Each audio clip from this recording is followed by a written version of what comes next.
Hello, hi everyone. Good day to you, dear audience, and welcome, Dr. Anjum.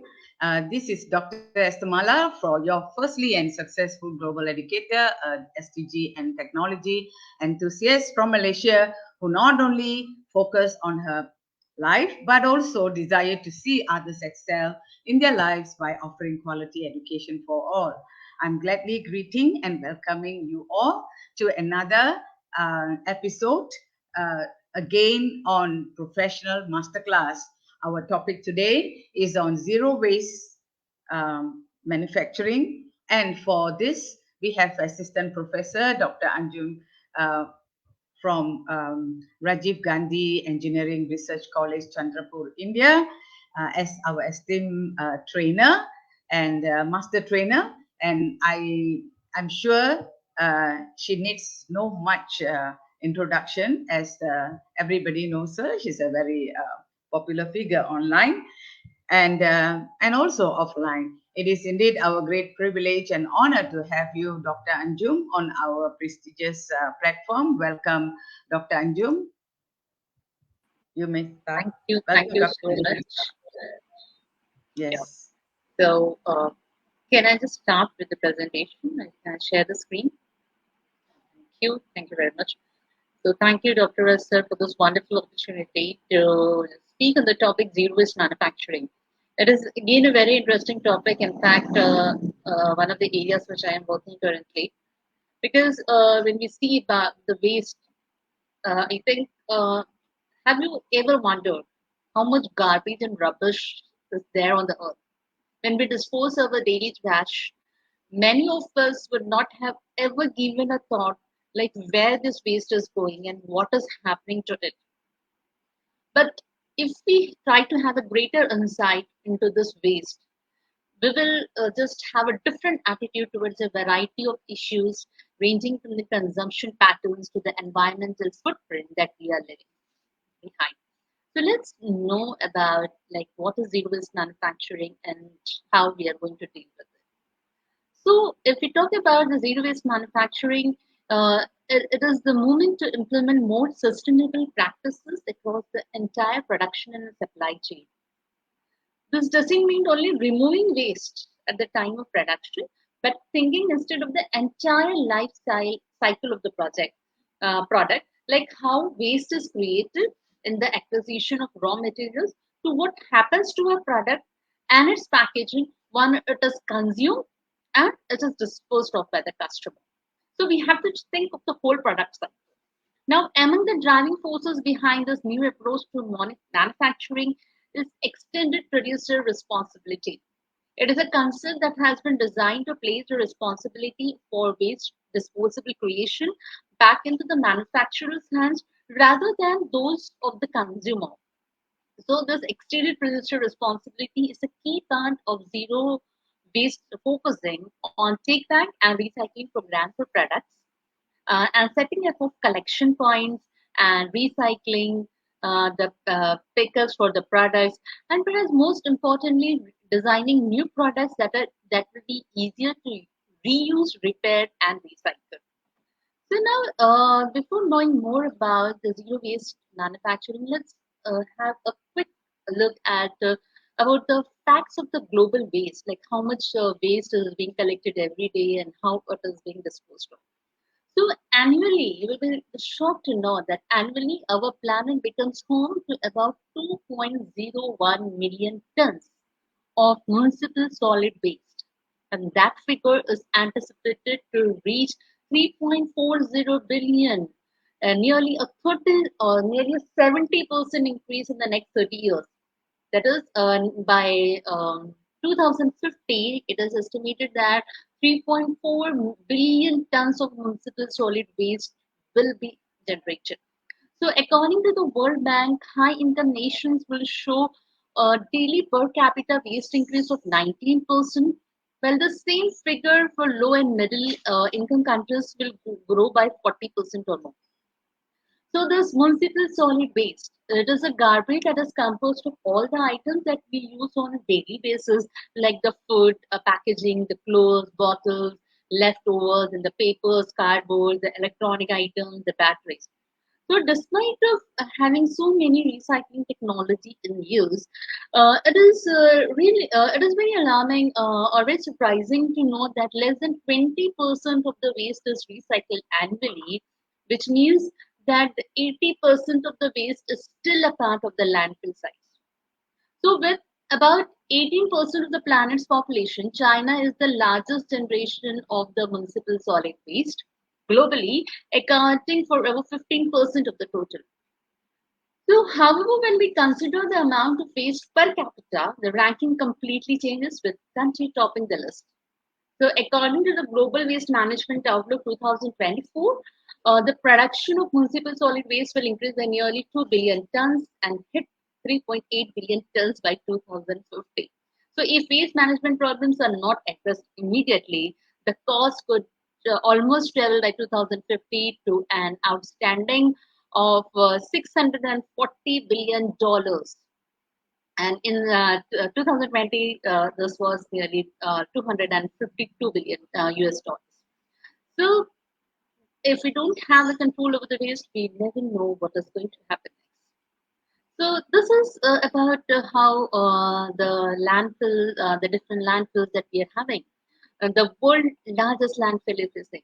So, it is located near the world's famous city of Las Vegas, USA. The Apex Regional Landfill, it holds the Guinness World Record as the world's largest landfill, covering an area of 2,200 acres or 890 hectares, which can be compared to 1,250 football pitches.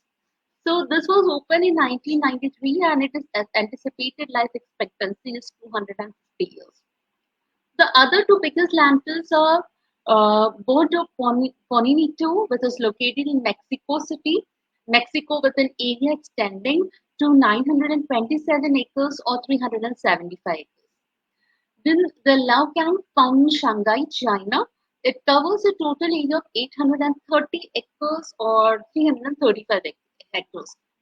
So the landfill sites are usually situated far from the cities. Very few of us may care about waste sorting and waste disposal as long as it is done in an invisible way. However, they could be made aware of the magnitude of the issue simply by being shown how much of their unsorted waste goes to the landfill.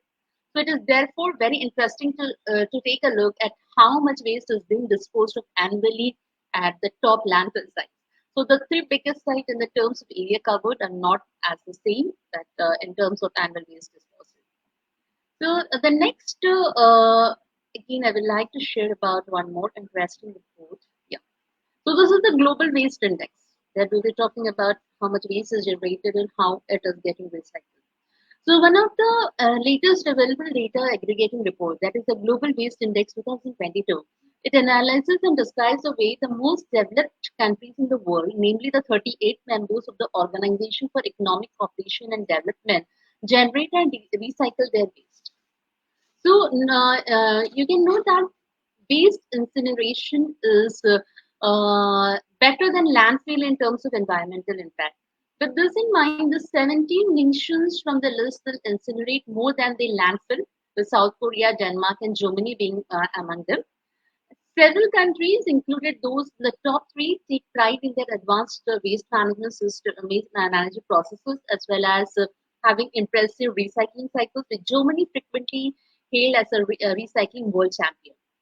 South Korea, on an average, generated 400 kg per person of waste, of which over half was recycled. 88 per kg person of waste was incinerated, and 46 kg per person of waste was landfill. Denmark, which holds the second place, it is moving up a whopping 11 positions, generated more than twice the amount of waste compared to South Korea. That is 845 kg per person, which was more than 30% that was recycled, 382 kg per person was incinerated, and just 7 kg per person was landfill. Then Germany, it generated over 630 kg per person and recycled almost half of this, incinerated just below 30%, and for landfill that is 4 kg per person. Then talking about Turkey, it consistently consistently ranks as the top landfilling country in the 38 nations that were analyzed, with 176 kg of trash per capita being sent to the landfill every year. At the same time, because of the low level of waste management system development, data shows that 47 kg per person of the waste is recycled annually in this country.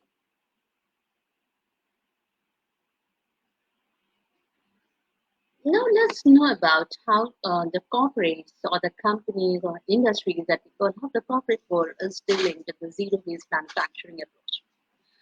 Not long ago, the majority of the people paid attention to the word waste.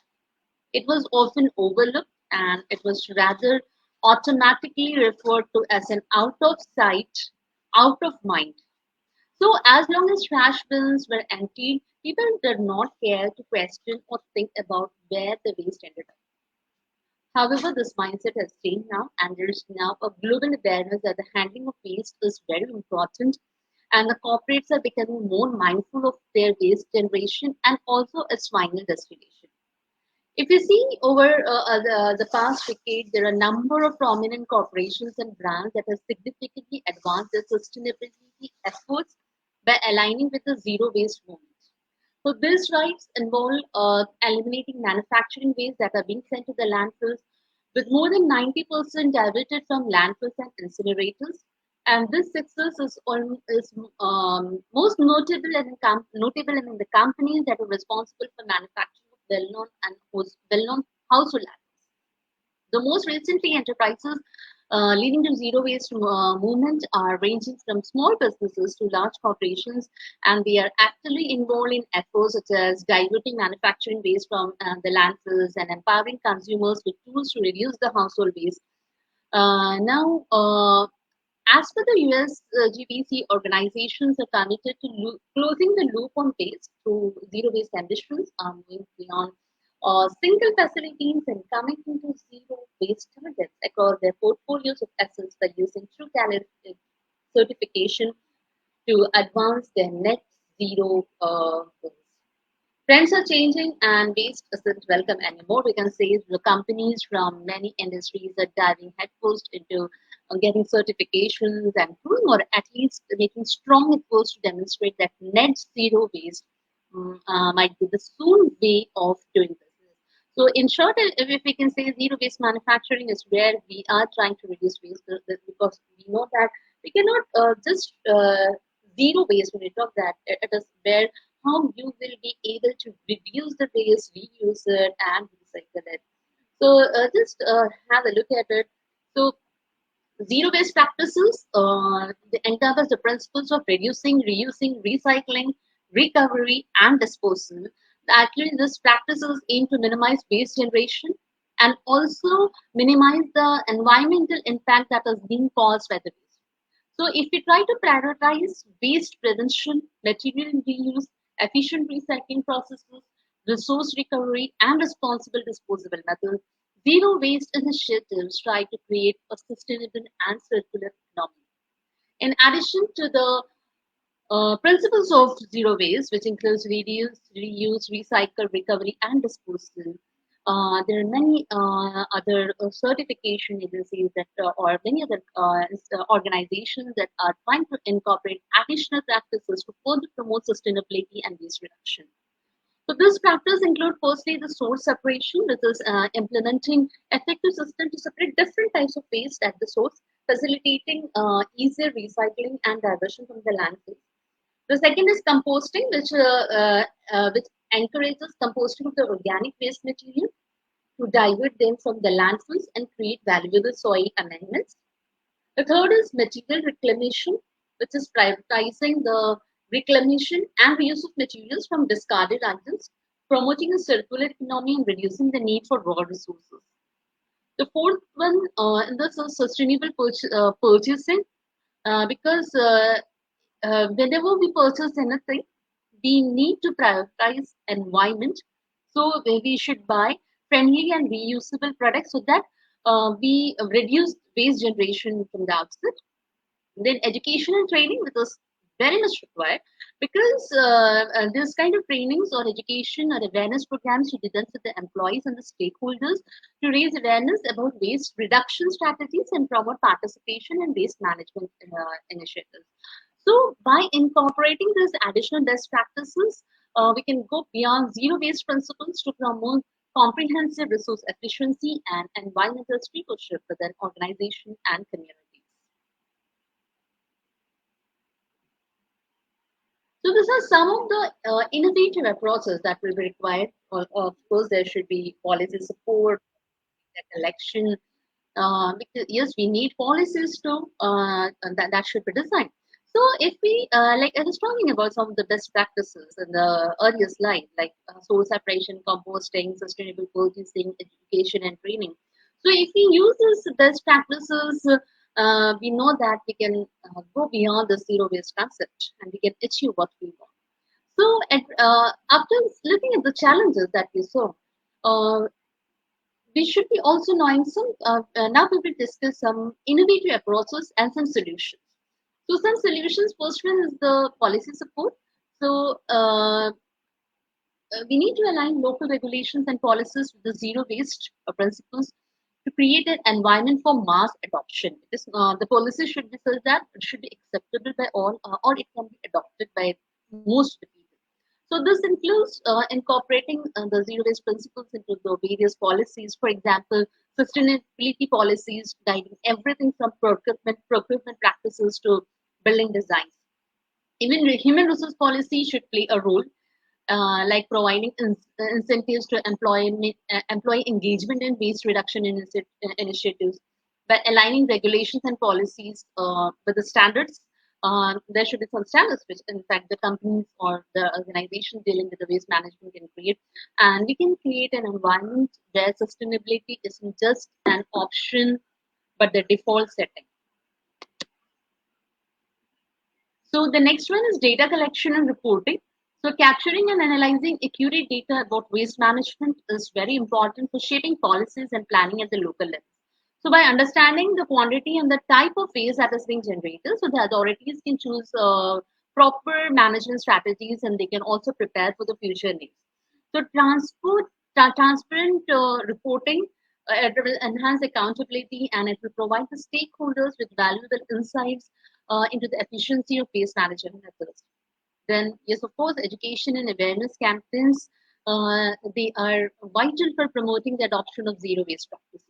Engaging videos, interactive workshops can illustrate the benefits of recycling and composting to the different kind of audience or the different types of audience.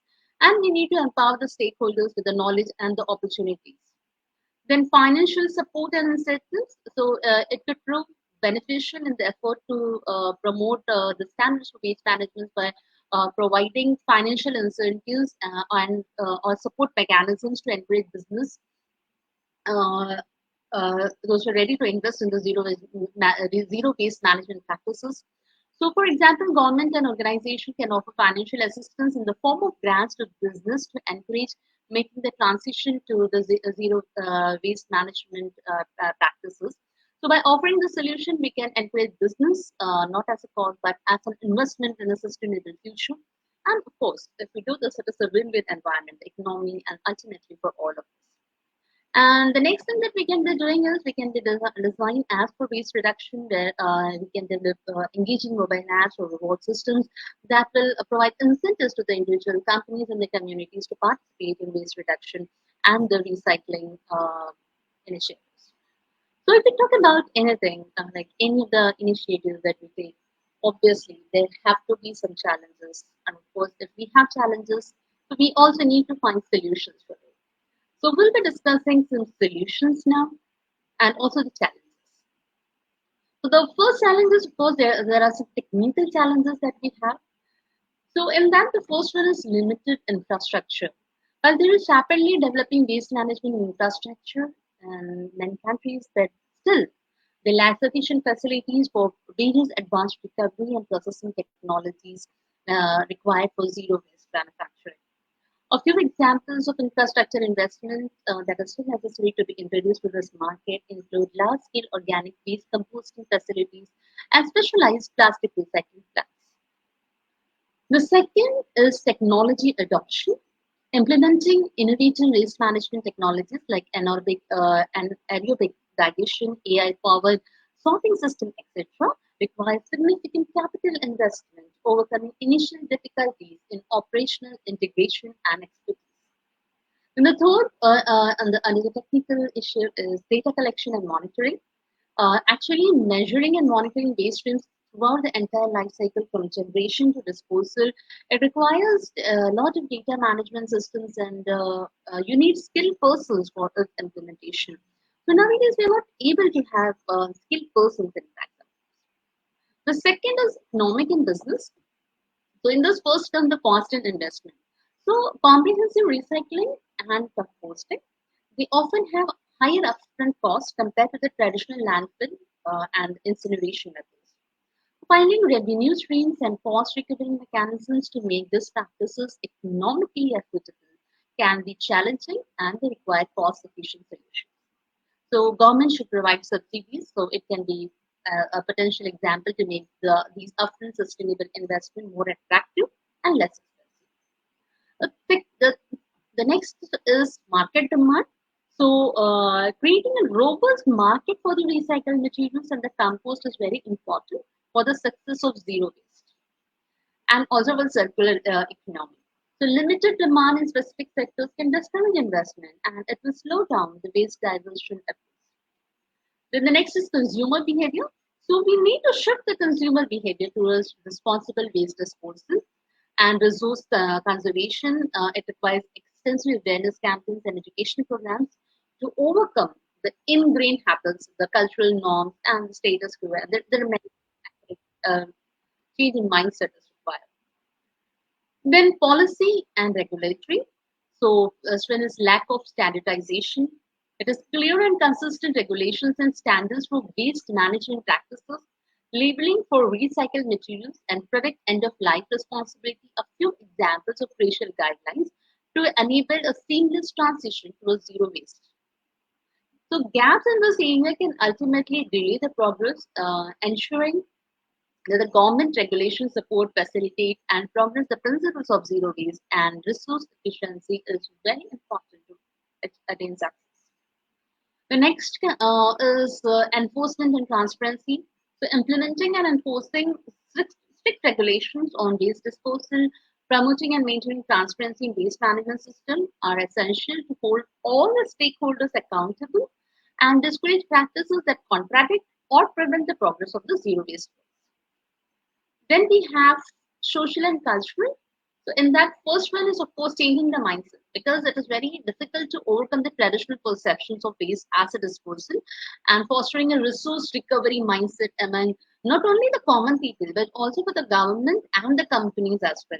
So it requires a cultural shift and the promotion of the value of resource efficiency and circularity. The next is workforce availability. Implementing and maintaining advanced waste management systems, it requires skilled personnel in various areas, potentially demanding upskilling or attracting specialized talent, which can be challenging and rapidly evolving in complex markets. Then, of course, the awareness and education, because generating awareness and bringing a change in the behavior among the people of is very necessary. So, without a widespread understanding of the importance of waste reduction and its recycling, achieving compliance with zero waste circular economy is most likely they will remain challenging. So these are the application of some of the innovative application means where we'll be using the latest available technology because we know that now every day, everywhere technologies are entered. So we will just see how some of the innovations of the technologies will help us in this. So over the last decade, the researchers, the manufacturers, the waste management experts, and the environmentalists are coming up with various novel techniques and some improvement in the technologies for achieving waste-free manufacturing, all the zero waste manufacturing.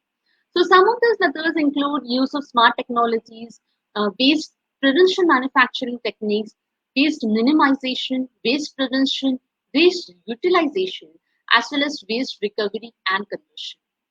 So application of innovative for the application of innovative technologies, if you talk, or the using of new technologies, that has led to improvement in every phase of the economy and the life. The performance of the manufacturing sectors, it has been enhanced by the introduction of four various innovative, fast and cost-saving technologies.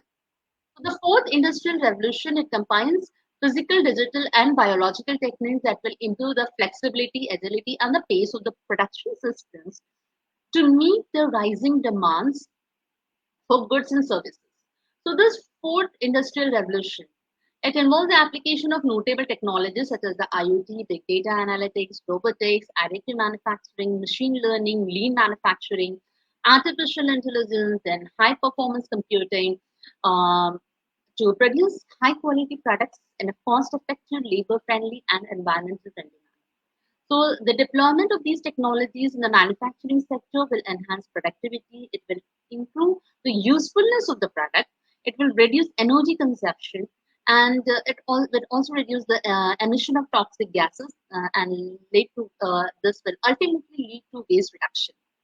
So various researchers have utilized technologies to improve manufacturing processes and the outcomes to raise productivity while minimizing waste. And in fact, there were many research where the application of these technologies, such as the industrial Internet of Things, cloud computing, big data analytics in the manufacturing sector, have improved efficiency, environmental sustainability, and energy management, cost reduction, and waste minimization.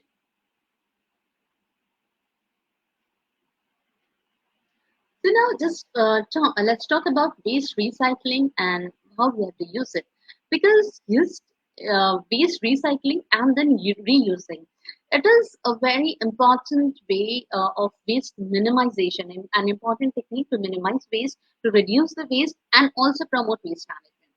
So most of the items that are discarded by us, they end up in dump sites, and but very few of us will be knowing that whatever we are dumping, that can actually recycle and reuse.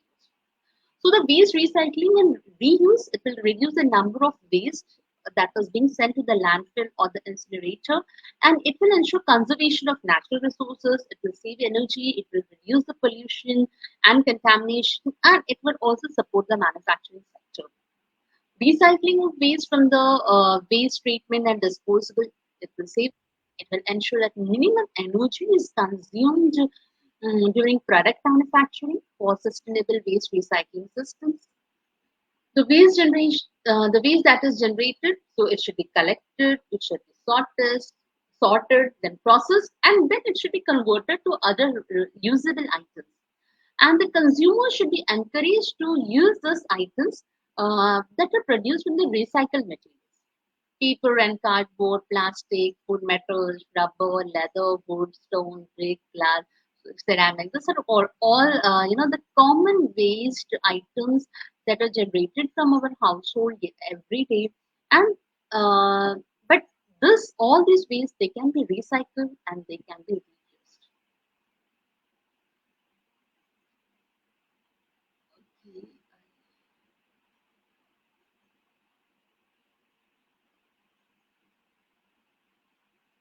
So now let's again talk about technologies. Of course, I think I repeated the slide. Okay. So I think that I will not repeat it. That yes, the new technologies that we are having, the especially the IoT, uh, cloud computing, big data analytics, robotics, they are all helping in the manufacturing sectors. So and of course it has a lot of. Let's go to next. So waste recycling and reuse.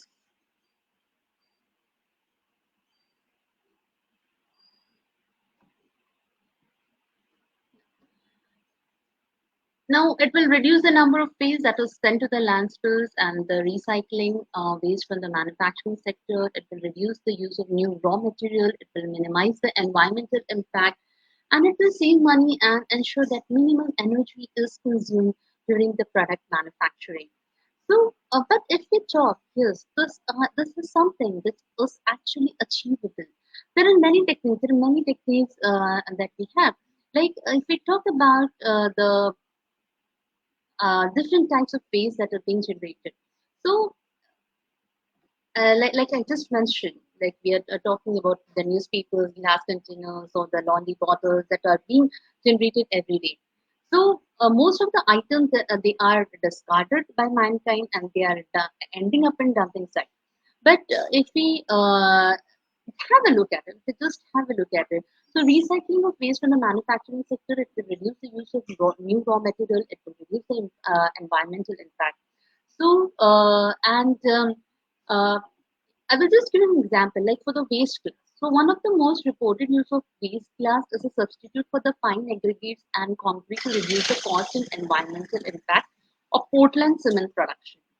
And one more research that talks about the deployment of crushed paste glass as a partial replacement for fine aggregates in concrete, and the generated concrete exhibited greater strength, durability, and improvements in other mechanical properties when used for building and road construction. So waste glass has also been recycled and converted into an architectural mortar with improved durability, compressive strength, and workability. Then plastic. If you talk about plastic, yes, of course, there is plastic generation. It is one of the uh, waste, in fact, which everyone is worrying about. But waste plastic, uh, we know it that it is a major source of environmental pollution because plastics are non-biodegradable, and the impact of their inappropriate disposal and management is long-lasting and devastating. So plastic waste are produced from industrial, commercial, and household activities. So the global plastic production has been projected to grow by 3.8% by 2030. So if we come up with this growth rate, more plastic waste will be generated, and it will also cause environmental pollution. So to reduce the incidence of waste plastic and move towards zero plastic waste, recycling plastic to other products is required. So one of the avenues for waste plastic recycling is the conversion of waste plastic to fuel. So various techniques have been adopted to convert waste plastic to petrol, diesel, jet fuel, and hydrogen fuels. The generated fuels are environment friendly, effective, and generate less harmful emission than used to power internal combustion engines. There is one more research which says that plastic has been converted to catalyst for biomass valorization, nanofoam for environmental remediation, and there are many. Then waste paper, of course, and there is a lot of waste paper that is being generated. So activity in paper recycling sector has been, it has increased by numerous environmental sanitation due to environmental sanitation cost benefits. So besides with the increase in the global literacy index, industrialization and replacement of plastic with paper products, the use of books and other paper products has increased.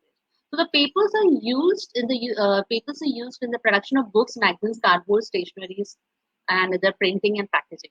So application of waste papers includes production of bioethanol, butyric acid, cellulose nanofibers, fluorescent carbon dots, sealing boards, and other chemicals and bioproducts. Then one more waste that I would like to talk about is metals. So metals recycling is the practice of collecting, sorting, cleaning, and melting metallic scraps to convert them into new products. So metals can be ferrous, it's mostly it consists of iron, or it can be non-ferrous which does not consist of iron, and they can be used for various applications. So the waste metals of scrap recycling has continued to grow in the past few years, and the growth is being propelled by cost effectiveness, increasing demand, conservation awareness, and the environmental concerns.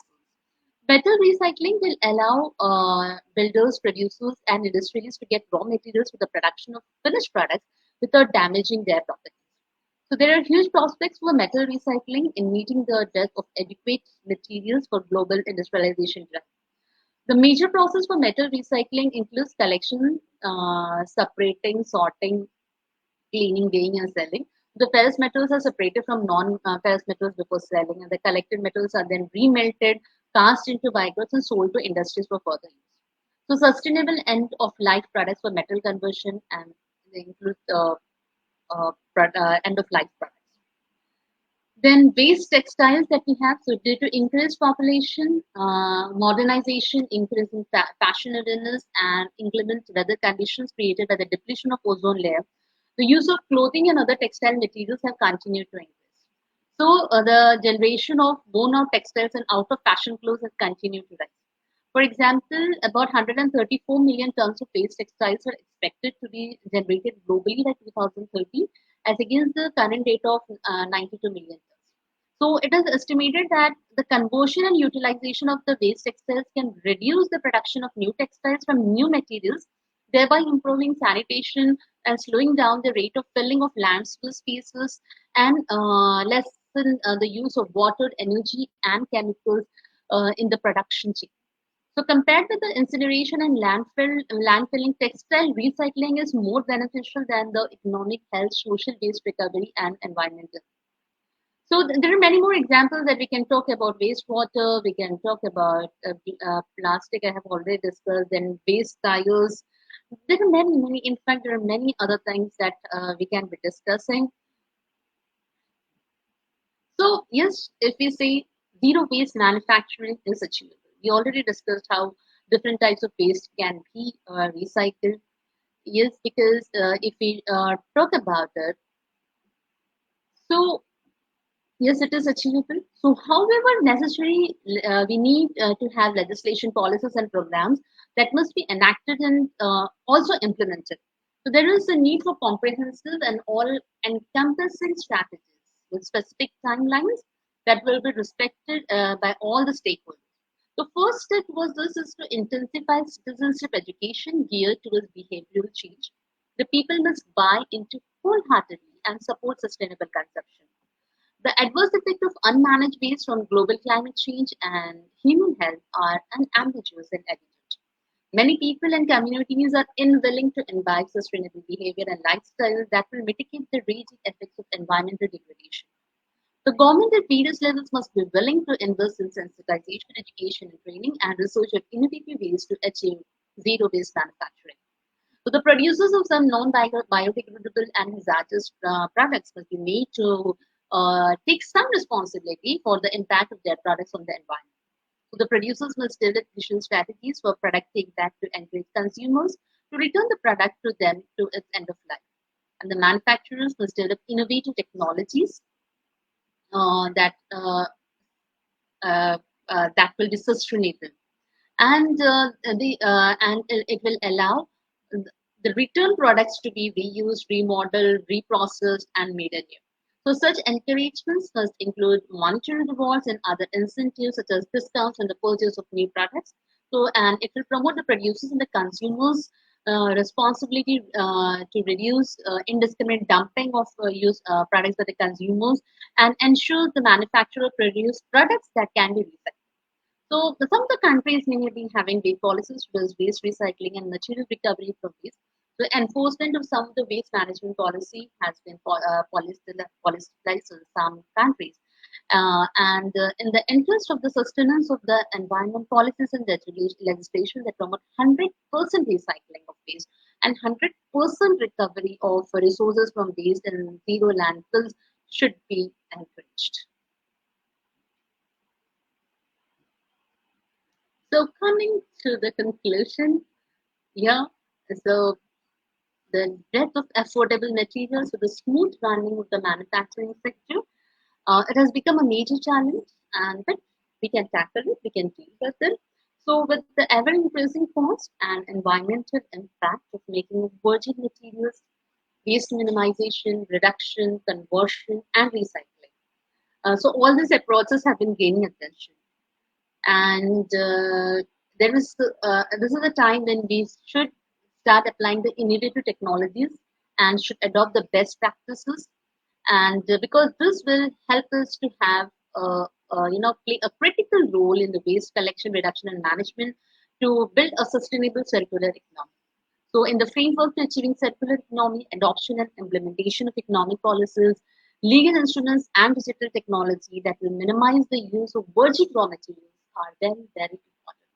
So, such interventions should be encouraged. The use of recovered materials for optimal resource utilization and cost reduction, and the implementation of policies that promote and support the circular economy concept will ensure effective use of recovered resources. It will reduce the greenhouse gas emissions, and it will ensure that the zero waste manufacturing approach is used for great environment. So this is all what I had to say. Thank you very much for your patience. Yeah, yeah, thank you, Dr. Anjum. It's really awesome. When you were mentioning at the beginning of this presentation, yeah, that waste, you mentioned about the waste incineration compared is better to do that compared to landfill. And you see, because it has impact on the environment. And this triggered me, yeah, triggered me. Truly, yeah, how much landfill we can have because we need the land to cultivate, to live, yeah, for shelter, for agricultural, and so many other activities. Even a lot of many places now, there's no place to do recreational park, yeah. So our children need place to play, yeah, and we need a place where we can do our activities, right? So by having a lot many landfills, it can even in Malaysia a lot of complaint before, no. Now I don't see that much, but there is still anywhere. This happens everywhere, but people live nearby, normally slums, slum areas and all that. They go and dump the rubbish there, and it emits a very bad smell, and then blocks their drainage, affect their drinking water, all sort of problem. You see, so incinerate by incinerating the waste, I think is a better solution. But again, there is also, when you incinerate, you burn the waste, there is gas emitted. Okay, so what I gathered, I just want to share here. I'm sure you know that, Dr. Anjum, but just share with some of the audience that the common gases depends on what they incinerate. Okay, emits carbon dioxide, of course, obviously, a primary greenhouse gas produced by combustion of organic materials, right? So this everybody know. Next would be carbon monoxide, which normally we have from the cars, yeah, vehicles, because after the combustion of petrol fuel, toxic gas that's produced when it's uh, there is incomplete combustion. So we are, carbon monoxide is also a threat to us, especially those who live in cities. Yeah, and then the nitrogen oxides, okay, NOx, nitrogen oxide. These gases contribute to smoke and acid rain, which often form from combustion of waste containing nitrogen. So different waste emits different gases, and it affects us differently. So I think then next will be sulfur dioxide. The formula will be SO2, produced by burning waste containing sulfur. Okay, when you burn, obviously dioxide, yeah, oxygen plus oxygen, yeah. So it's contributing to acid rain also, sulfur dioxide, and volatile organic compound, okay, VOC. Okay, and then this variety of chemical that can be released during the combustion process also. And we have dioxins and furans. This is something new which I never heard before. Toxic compounds that are produced from combustion of chlorine containing material. Yeah. So if you burn uh, material containing chlorine. So you have dioxin and furan gas. And the last one is hydrogen chloride. Hydrogen chloride, all we know, we use for washing the liquid form. Yeah. But here it's emitted as gas, and other acid gases emitted when waste containing chlorine is incinerated, just like the other one, dioxin. So these emissions are usually controlled, and treated in modern ways, incineration facilitates to minimize environmental and health impact. So now I think our scientists and environmentalists and SDG enthusiasts who's involved in research, and development, they have to focus on how we are going to contain these gases. Can we reuse these gases for industry, or for anything? Now we have to go and find another solution to curb this. Anyway, we can't run away. We live in this earth. But I can always say, thank God there's no shelter around the earth. If we are cocooned under a shield, say we have a shield around us, there is shield, but not so like roof, like our roof so hard that nothing can go out easily, but still when it develop more and more, that's where we suffer ozone layer problems and heat trap and all that is what we are experiencing also, right, due to climate change. So I think this is a very interesting topic, Dr. Anjum, and it's such an iconic presentation and very impressive as well. And I think those audience who have joined us and will join us will enjoy this session. Thank you so much, Dr. Anju. And you have anything to say before we close? Not much. I have already said a lot, but yes, if we talk about the serious manufacturing, like we keep on talking about reuse, recycle, but people should understand the very important thing. I think I repeated it some 2 to 3 times, that the change in mindset that Yes, is exactly. needed. Even Exactly. in our yesterday's session, we were discussing about how SCG is related to fashion and textile. Even in that, we discussed like about thoughtful purchases that we need to make. So with Yes. this, Whatever we can problem we reduce the have, waste. yeah, we still have to reduce the waste. We must find ways to reduce the waste. Like they say, to start with, we can start from home. I always say, especially ladies, we know how much of waste we produce daily at home. The men might not know, they go out to work, but we women, and even we go out to work, we come back, we cook and we do cleaning and all that. We know how much of waste we collect even daily. You see, so what we can do is that all the waste we collect in the kitchen, if you have place where you can bury even some wet waste, so that it won't smell, let it decompose, and you might can have a container where you can decompose like the onion peels, the potato peels, the vegetable peels and all that. What I do is I dry it under the sun, and I put as manure to for my plants. That's why those whoever comes to my house, they'll ask me, oh, your plant looks so healthy. This is what I feed. Even water I used to wash vegetables, and all that. Sometimes, anchovies we wash. So the water I won't throw, I'll keep the rice water, the waste we wash, all that I use. This is I learned from my mom as well. So my mom is a good, those days our mothers are very good in recycling, in the sense that they don't simply wasting, they always think. This awareness we must create in our young people as well, because they always think how not to waste anything. You see, they didn't study for masters, they didn't do their PhDs, they didn't even go to high school. If you ask my parents, they are not that highly educated. But how they know all this is the awareness created. So you need not have high education in order to have this awareness.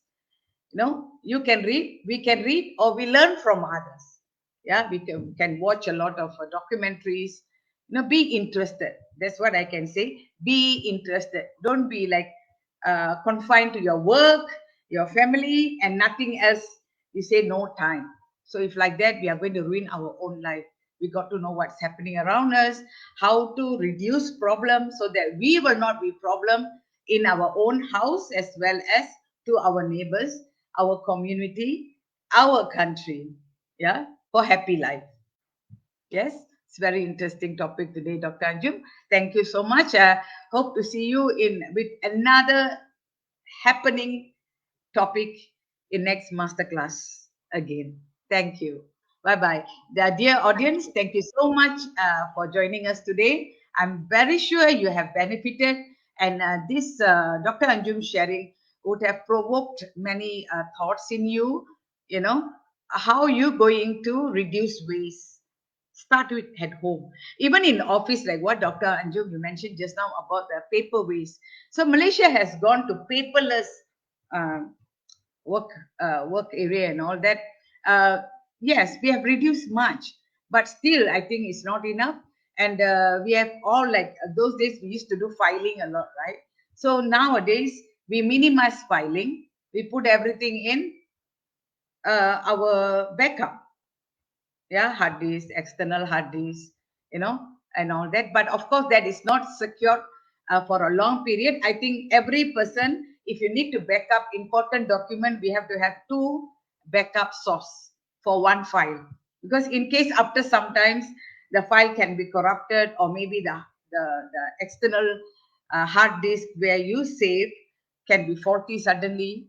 Yeah, so you can have another one. So but still it's better than having many papers.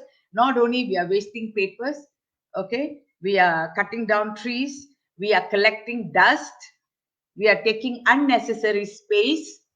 Yeah, conventional way of filing and all that. So I think this got to change, yeah, to preserve our nature. Thank you everyone. Thank you, Dr. Anjum. See you again. We'll meet again.